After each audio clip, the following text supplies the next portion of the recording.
Market का setup में कोई दिक्कत नहीं है। कल डीआईएस ने बाय किया 2278 करोड़। अच्छा, अब एक चीज़ मैं आपको बार बार बताऊँ ना, अब ये नंबर्स देखिए आपकी स्क्रीन पर। कुछ ऐसे दिन थे जिसमें नेट इंस्टीट्यूशनल बाइंग थी, फिर भी मार्केट बहुत ज़्यादा गिरा था। कल टेक्निकली मार्केट में 1500 करोड़ की नेट इंस्टीट्यूशनल सेलिंग है, फिर भी निफ्टी 150 पॉइंट रैली कर रहा है। उसका कारण क्या? उसका कारण है सेंटीमेंट।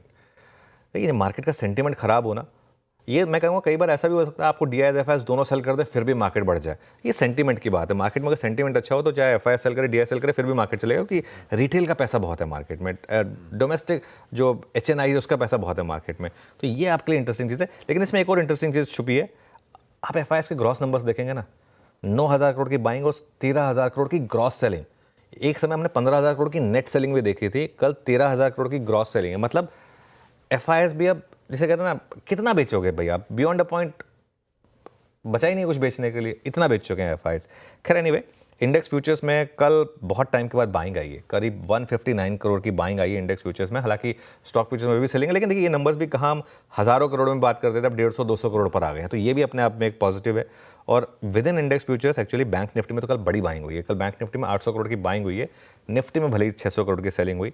और अब वो ग्राफ आएगा आपके स्क्रीन पर। अब लास्ट 3 दिन से थोड़े बहुत साइंस आने शुरू हुए हैं कि इंडेक्स फ्यूचर्स में बाइंग आई है। लॉन्ग शॉर्ट की जहां तक बात है आशीष, कल 7000 लॉन्ग कम हुए, 7000 शॉर्ट कम हुए। तो शॉर्ट धीरे धीरे कम हो रहे हैं, लेकिन अभी भी लॉन्ग में कन्वर्ट नहीं हो रहे हैं। वो अभी भी लॉन्ग लेने में लोग डर रहे हैं, उसकी वजह से वो जो लॉन्ग शॉर्ट है वो लगातार गिर ही रहा है या फिर और थोड़ा सा स्टेबल ही हुआ है।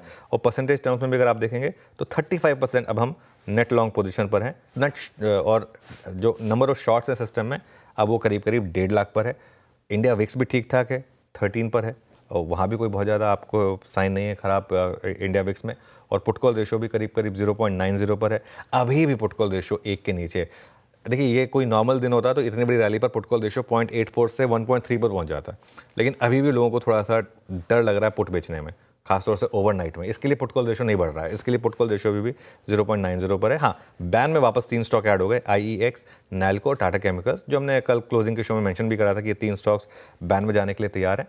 तो वो हो गया, अब बैन में 12 स्टॉक्स आ गए बेसिकली। लेकिन सेटअप जो है वो पॉजिटिव है मेरे ख्याल से। सिर्फ एक इन्फ्लेशन का डेटा है जिसकी वजह से गिफ्ट निफ्टी नहीं चल रहा है, अदरवाइज अब तक तो मेरे ख्याल से गिफ्ट निफ्टी को 100 पॉइंट ऊपर हो जाना चाहिए था। कुछ दिन पहले आपने वर्ड यूज किया था डिसबिलीफ। वो डिसबिलीफ है उस रैली पे, उसी के चलते चैनलाइज होता जा रहा है। अभी भी लोग साइडलाइंस पे बैठे ही हुए हैं। ठीक है, बढ़िया है।